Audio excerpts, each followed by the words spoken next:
Пачатак 20-го стагоддзя стаў часам адраджэння беларускай культуры. Пачалі выдавацца газеты, часопісы і кнігі на роднай мове.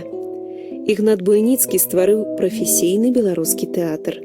Навукоўцы збіралі і запісвалі творы вуснай народнай творчасці, складалі слоўнікі жывых народных гаворак, апісвалі побыт і звычаі сялян.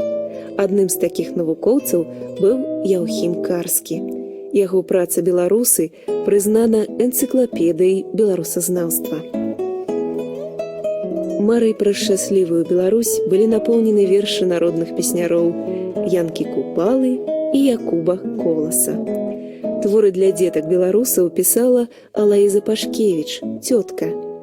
А ўся паэзія Максіма Богдановича – жаданне адкрыць Беларусь і яе хараство усяму свету. У 1917 годзе адбылася кастрычніцкая рэвалюцыя, якая прынесла беларускаму народу магчымасць самастойна будаваць сваё жыццё. У 1919 годзе была ўтворана Беларуская савецкая сацыялістычная рэспубліка. А ў 1922 годзе беларусы разам з іншымі народамі аб'ядналіся ў Саюз савецкіх сацыялістычных рэспублік. За даволі кароткі па гістарычных мерках час была ліквідавана непісьменнасць асноўнай часткі насельніцтва. У Беларусі з'явілася моцная прамысловасць, узніклі сотні прадпрыемстваў. На вёсцы дробныя сельскія гаспадаркі аб'ядналіся ў калгасы і саўгасы. Развівалася культура, літаратура, мастацтва.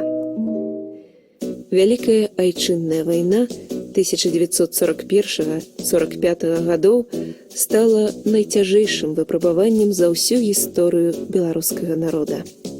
Беларусь першай прыняла на сябе удар ворага.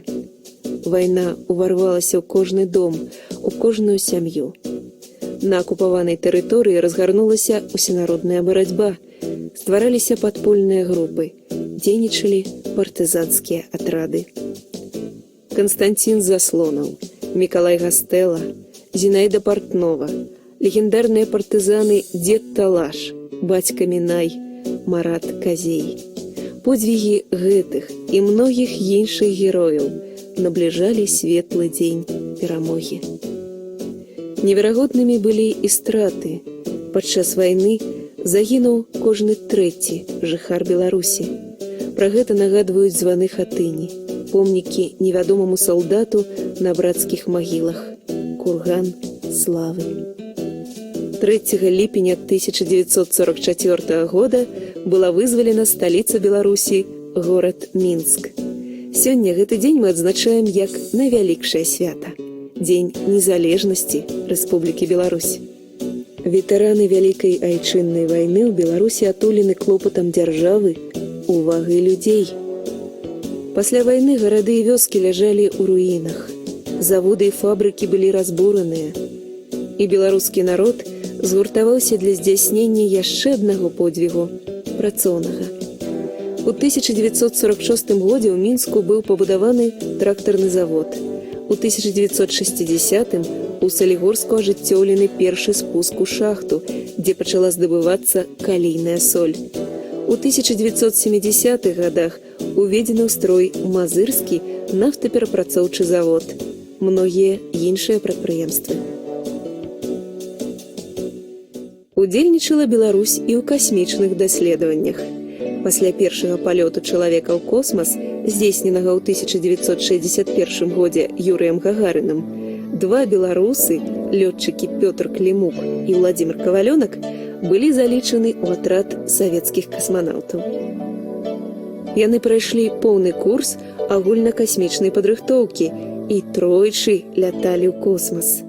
Владзімир Кавалёнак падчас свайго трэцяга палёту ажыццявіў выхад у адкрыты космас. У касмічных даследаваннях беларусы ўдзельнічаюць і ў 21 стагоддзі. Лётчык-касманаўт Олег Навіцкі нарадзіўся ў горадзе Чэрвені. Ён удзельнік 2 экспедыцый на міжнародную касмічную станцыю. Наша краіна развіваецца, дасягае новых вяршынь. На чале з прэзідэнтам Александром Григоровичем Лукашэнкам грамадзяне Беларусі будуюць свой агульны дом, родную Беларусь. Азірніся вакол, колькі будаўнічых кранаў у мікрараёнах нашых гарадоў. Гэта ўзводзяцца новыя прадпрыемствы, жылыя дамы, спартыўныя комплексы, бальніцы, школы, тэатры і бібліятэкі. Паглядзі на велічны БелАЗ ці на трактар «Беларус», на сучасныя МАЗы. Такой прадукцыяй можна ганарыцца. Вось які крок наперад зрабілі мы, беларусы, за гэты час.